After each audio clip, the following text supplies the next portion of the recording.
দীর্ঘদিন তোমার পক্ষে থাকার পরে এখন সে বুঝতে পেরেছে আমি শয়তানের পথে ছিলাম, শয়তানের দলে ছিলাম, আমি ইসলাম বিরোধী কার্যকলাপ করেছিলাম।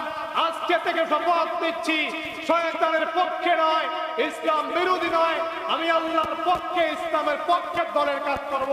আল্লাহ বলছেন বিগত দিনের অপরাধ আমি ক্ষমা করি।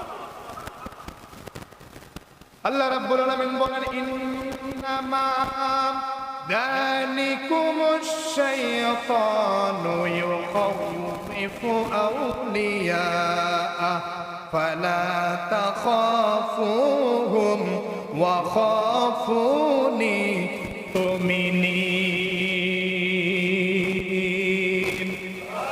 আল্লাহ রাব্বুল আলামিন বলেন সূরার নাম আলে ইমরান, কোরআনের 3 নম্বর সূরার 175 নম্বর আয়াত। আল্লাহ বলেন ইন্নামা যালিকুমুশ শাইতান, নিশ্চয়ই শয়তান মার্কা লোক যারা, এরা তোমাকে ভয় করবে। আর অনেক ব্যক্তি আছে তোমাকে নয়, আমি রব্বুল আলামিনকে ভয় করবে।